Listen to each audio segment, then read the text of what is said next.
Oh, Lord. What's up? What's up? It's your boy Sportsnet, a.k.a. Akintunde, back with another one. This one's for you, Wendy Williams. Kathy Griffin faints 2 hours into her stand-up comedy show in Dublin. Oh, Lord. Oh, Lord. Is this going to be a new thing now? Kathy Griffin fainted Wednesday toward the end of her stand-up show in Dublin. Griffin, 57, began feeling woozy while cracking a Mariah Carey joke when she leaned into the microphone and said, "Randy, I'm going down." I don't even need no footage of this to know that this one's fake. "Randy, I'm going down." Afterwards, Griffin posted a video message on social media to thank fans for attending her presentation, as well as to address the incident. She said, "I had one more story and 5 more minutes left," while adding, "This one's for you, Wendy Williams." Griffin was referring to Wendy Williams' on-air fainting episode last Wednesday. Oh, God. I'm really starting to hate Hollywood. From Tyrese to Wendy Williams, they all.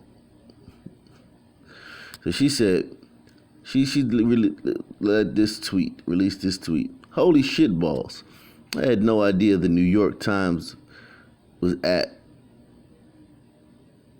what I will admit was my craziest show ever last night in Dublin. Totally fair review. Could not ask for a better first line.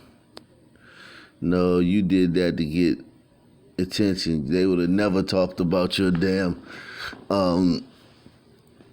When the last time you seen fucking Kathy Griffin random comedy show in Dublin in the New York Times?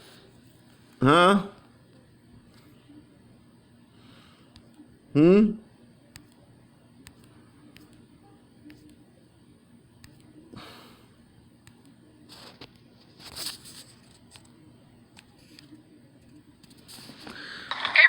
Kathy Griffin. I fainted at the end of my show. I'm embarrassed more than anything. Anyway, I'm in Dublin just leaving the show, and I had one more story. I had 5 more minutes. I had gone for how long? 2.5 hours. 2.5 hours, almost. Don't exaggerate. Okay, 2:50. And yeah. So this one's for you, Wendy Williams. I kind of girl down. I had a girl down moment. So anyway, the audience is fantastic, and thank you for being forgiving and understanding. And I promise to be upright the entire show next time. I've raised the bar. How can you promise us that? How do you promise she's not gonna faint? I mean, I'm just saying, like, seriously. How can you promise us that you're not gonna faint?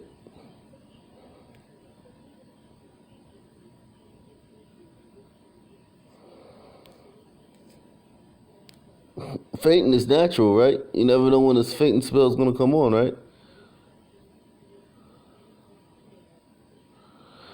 So this woman said, so Kathy Griffin just performed until she literally almost dropped on stage in Vicar Street, clapping emoji, and then got back up again to finish the show and say goodbye. Savage lady. Girl power, right? I just don't trust these people. Even if she fainted for real, I just don't trust them. All the secrets they've been keeping for years. You gotta realize these Hollywood types been keeping these secrets that all these molesters and pedophiles and these sexual abusers, they act like they so brave for saying something. Because 99 people come out every day saying somebody abused them. This stuff been happening for decades. Since the beginning of Hollywood. Since they made the first camera, since goddamn Groucho Marx and goddamn Who's on First and all that shit. Since the honeymooners and shit. Why all the other shit been going on. This verse said, "Go away, Kathy. You reek of desperation, and no one cares." Hopefully, it was a symptom of the brain tumor she so richly deserves. She found people who paid to see her. Right. Just like any other liberal. Never an original thought. So uncreative. Rather dull with it, actually. Good for her. She was reportedly suffering from a severe case of gingivitis. Is this Trump's fault, too? Right. I think this is Trump's fault. If they can find an angle to blame this on Trump, they will. I believe Wendy's incident was real. The surprised look on her face before she went down. No one is that good of an actor. Shit. There was something going on in her body that shocked her. Yes, she suddenly realized she knew an original joke and was actually funny. Shock will do that too. Too bad she was able to get back out.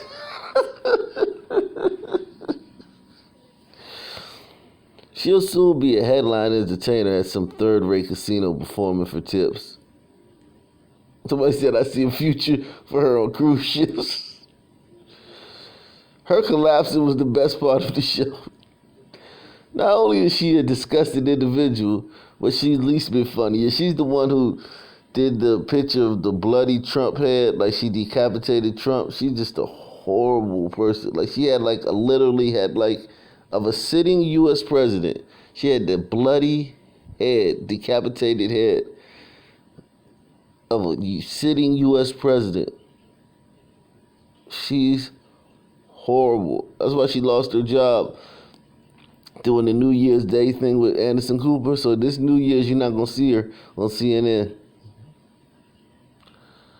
She had that gig for a while.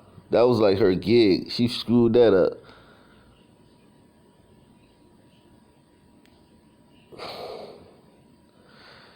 The many vile comments here are sick as their target.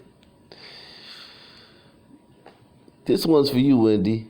You just can't make it up. What an idiot.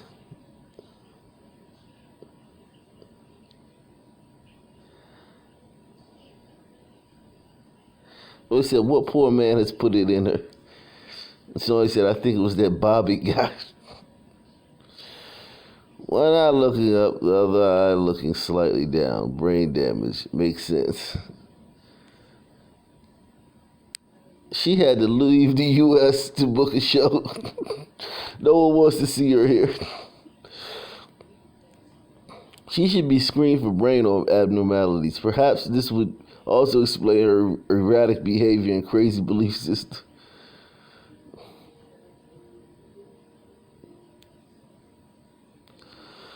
Who would pay to see her? She looks like she died years ago. I think she has used up any human sympathy one could possibly have for her. I wonder what caused her to faint. Usually a loss of blood to the brain causes that, and she is brainless. I wonder what else it could be. Oh, shit. Horrid looking woman.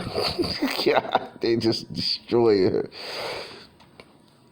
Keep her in Dublin. I don't want her back. God, that woman can't be one upped, can she? Anything to get her name in the news. Not working, you redhead, brainless idiot. Yeah, it is working. I'm doing a video about her. I'm doing a video about how she faked that shit.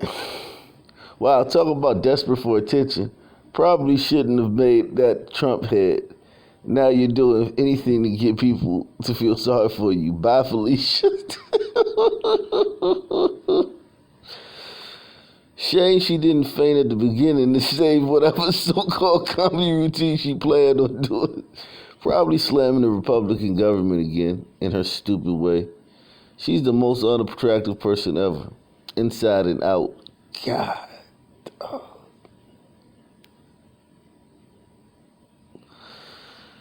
Oh, man, she's an unattractive person inside and out. Yikes. Let's see why women fainted. Because I know women used to faint all the time. Let's see why they faint.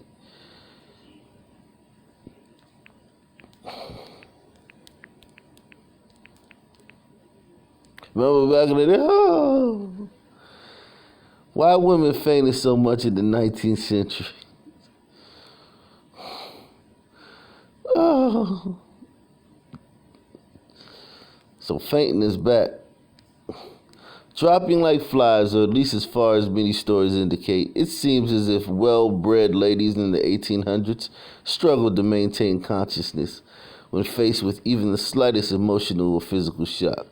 Over the years, there have been several theories as to why this seemed to happen, from the woman's garb to simply conforming to social expectations.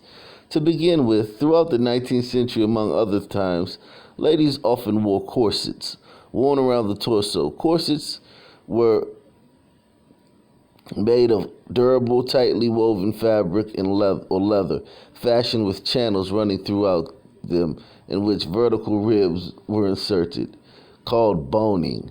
Because they were often made with the whalebone, although ivory and wood were also used.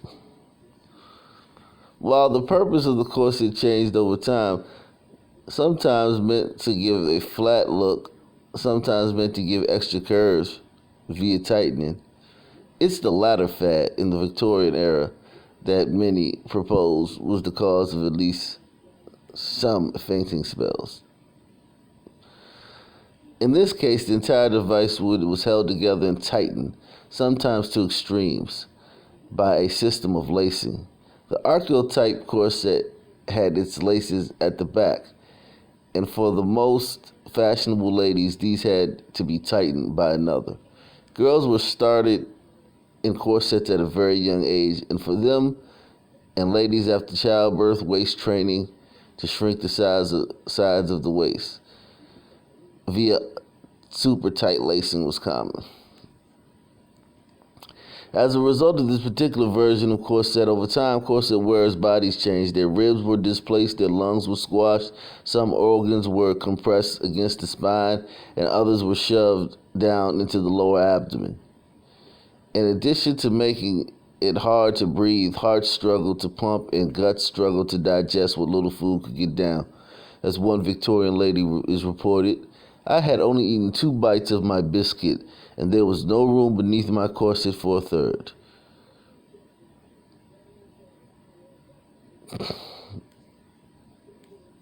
Okay, so yeah, it's just women talking about how. So that was something that made him.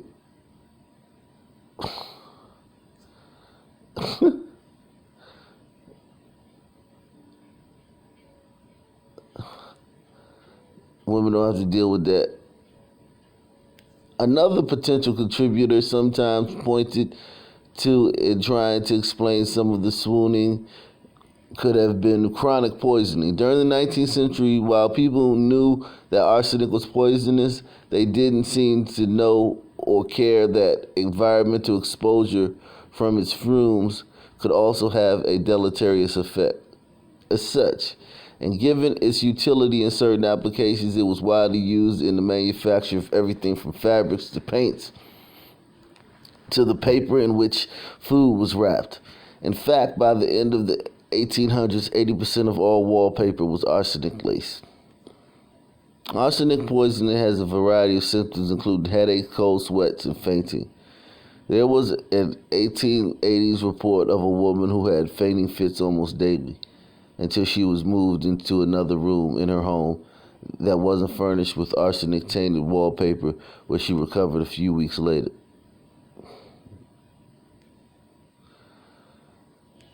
In addition with arsenic, along with lead, mercury, and other toxic substances were commonly found in makeup during the Victorian era. Damn.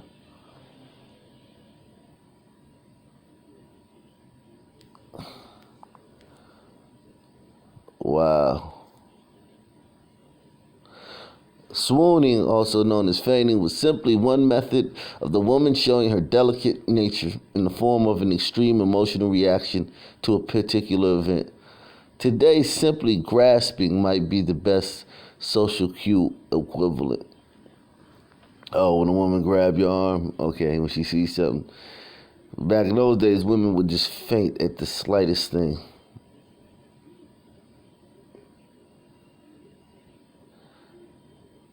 Beyond this, the ladies also had another potential incentive for fainting. You see, at the time, well-to-do women often had something called a fainting room. This was a room for the woman to recover from a fainting spell and other forms of so-called hysteria. Besides, just getting to relax in peace on a comfortable fainting chair, there was another benefit. A doctor or midwife could be called to attend to the woman who was suffering from some form of hysteria, which included symptoms of fainting, among other things. And by attend to, we mean give vigorous pelvic massage. Whether manually with their hands or using a water massager. If attending to the woman in their offices or other locations that had one, so basically women would get masturbated vigorously if they had fainted. This went on until the lady in question was relieved, curing her in her hysteria. This was also a boon to doctors at the time who otherwise tended to be avoided by the general public unless absolutely necessary. Treating female hysteria, though, was something women who had the money often needed done regularly and were more than happy to pay. Oh my God, so the women was fainting all left and right. That's why every old movie you see women fainting, they go into the fainting room or go into the doctor to get jacked off. However, this was very time-consuming and could require some amount of physical exertion for the midwife or doctor. Also, a woman or man would do it to them. Would jack them off. Particularly if they had to attend to multiple ladies in the same day in this way. Doctors lamented that treating hysterics taxed their physical endurance. In this case, the husband could potentially also be called in to help. Later, this practice and the cramped hands of physicians throughout Europe and North America led to the invention of the vibrator for quickly relieving such hysteria. Well, this is how the vibrator was invented. Never knew it. Did y'all know the vibrator was invented to cure fainting? Women was fainting so much, their doctor's hands was cramping. Doctors had to invent something to do the job for them. Damn. This is a forgotten piece of American history. Women never talk about this when they talk about how terrible things were back in the day. Oh God, life was just horrible. You could faint and then the midwife come and jack you off. Or a doctor would go to the doctor and get jacked off.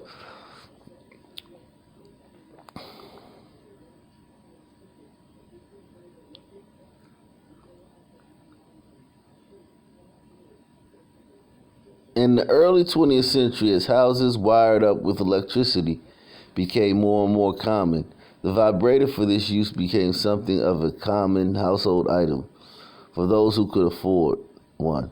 With it, you didn't even need to necessarily call the doctor to relieve hysteria. If you like, so women didn't even. Oh my God.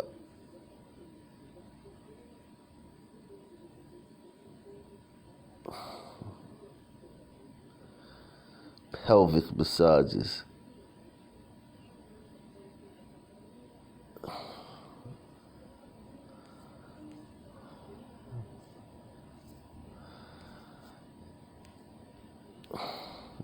God.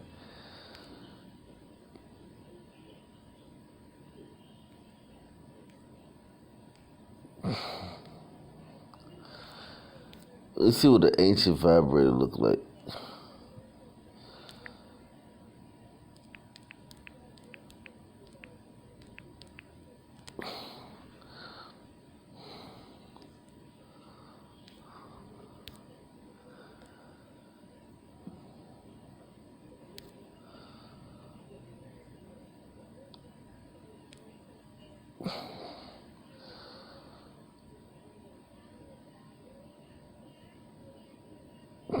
Yo, this shit look like a sander.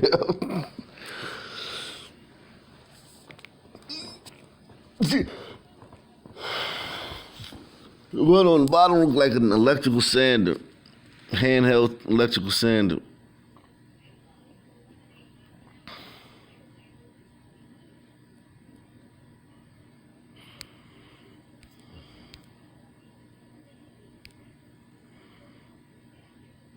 Damn, they used to advertise this in the paper. Now they act like, oh my God, how could you? You couldn't. The kids will see it. You see how America picks and chooses? They used to advertise vibrators in the paper. They used to have, it was a simpler time. We didn't do stuff like that back then. You kids these days, gosh, the morality level has changed so much.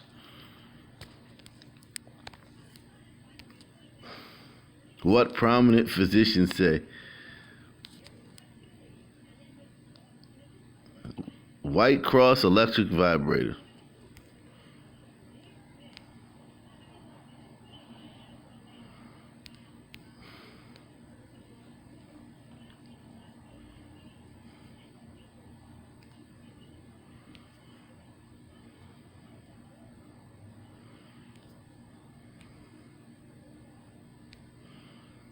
Here you go.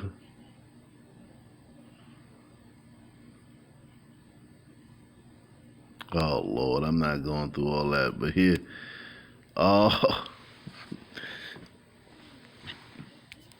this one got a crank on it, a hand cranking vibrator. Them doctors are like, y'all women faint too much. Y'all putting our hands to the chest.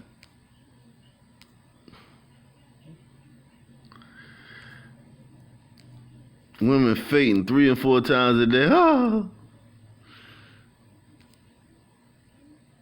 Everything making them faint.